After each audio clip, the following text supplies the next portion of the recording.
Assalamualaikum warahmatullahi wabarakatuh. Halo, perkenalkan nama saya Nandita Putri Kiswanto dari SMA Negeri 4 Surabaya. Saya di sini ingin menyampaikan resensi saya tentang buku yang berjudul Pulang karya Leila S. Chudori. Buku ini terbit pada tahun 2012 dengan penerbitnya KPG serta dengan 461 halaman. Nah, buku Pulang karya Leila S. Chudori ini dia mengangkat beberapa peristiwa bersejarah yang kelam, meliputi Indonesia pada tahun 1965 yaitu 30 September, lalu juga Prancis Mei 1968 dan juga Indonesia Mei 1998. Kita akan menyusuri kisah dua generasi para tahanan politik dan juga sekitarnya. Lalu munculnya elemen seperti roman, persahabatan dan juga kuliner membuat buku ini lebih dapat disantap walau tengah mengangkat peristiwa bersejarah yang kelam dan juga suram. Nah, sinopsis dari buku ini, jadi cerita disambut oleh prolog yang mengilustrasikan penangkapan Hananto Prawiro, pribadi yang pro PKI dikala pelaksanaan untuk membumi hanguskan PKI dan seluruh yang terlibat. Lalu cerita berlanjut ke Dimas Suryo.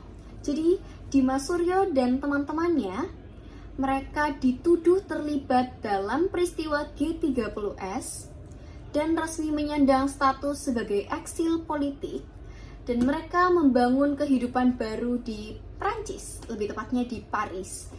Jadi membangun restoran, merintis restoran dan juga berkeluarga. Lalu setelah Dimas Suryo dilanjut oleh sudut pandang Lintang Utara. Lintang Utara adalah anak dari Dimas Suryo dan juga Vivienne Devereux. Vivienne Devereux adalah wanita Prancis. Nah, Lintang Utara di sini dia digambarkan sudah tumbuh dewasa dan sedang menyelesaikan tugas akhirnya di Universitas Sorbonne. Dia menyelesaikannya dengan membuat film dokumenter menguak sejarah tanah air ayahnya. Nah, keunggulan dalam buku ini adalah penyusunan ceritanya. Penyusunan cerita di sini rasa-rasanya membawa kita membersamai pertumbuhan mereka. Lalu juga penjelasan latar belakang suatu tokoh dengan baik berhasil membuat saya timbul perasaan haru, nostalgia dan juga rindu yang berpadu menjadi satu. Lalu juga yang menggugah hati saya adalah perasaan rindu Dimas terkait tanah airnya. Jadi menjalani sisa hidupnya ya yang jauh dari tanah air tentunya membuat rindu terus melandanya dan juga menghantuinya. Dan ia merasa ada sepotong dirinya yang masih tertinggal di tanah air. Sedih bukan? Lalu juga ada satu kutipan dalam buku ini yang saya suka terkait dengan kerinduan Dimas Suryo juga, yaitu pada halaman 231 yang bunyinya seperti ini. Entah bau tanahnya setelah terkena rintik hujan, atau buah-buahan tropis yang ganjil bentuk dan warnanya, atau perempuan Solo yang berbicara dengan ritme begitu lamban dan juga berirama, atau tukang becaknya yang otoriter dengan telunjuk mengancung ke atas setiap kali hendak menyeberang jalan hingga seluruh kendaraan berhenti dengan patuh. Nah, kutipan ini sangat saya suka karena berhasil membuat saya membersamai kerinduan Dimas ini. Nah, tentunya buku ini juga memiliki kekurangan. Menurut saya kekurangannya adalah penokohan dalam buku ini. Jadi penokohan protagonis dan juga antagonis rasa-rasanya tidak realistis.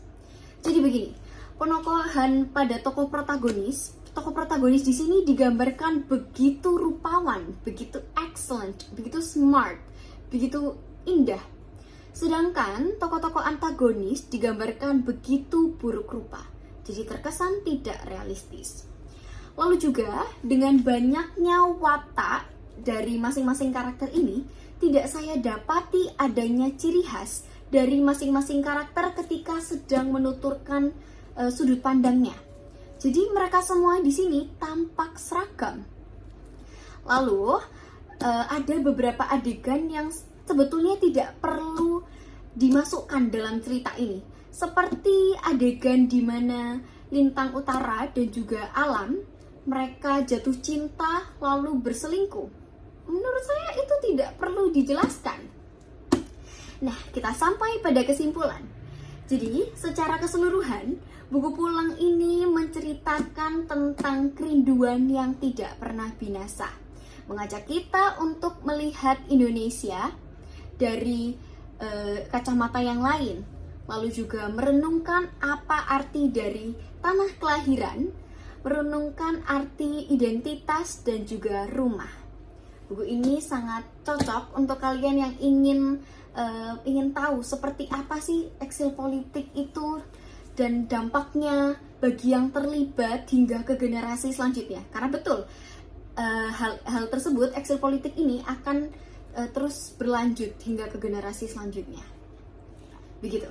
Sekian dari saya. Wassalamualaikum warahmatullahi wabarakatuh. Terima kasih.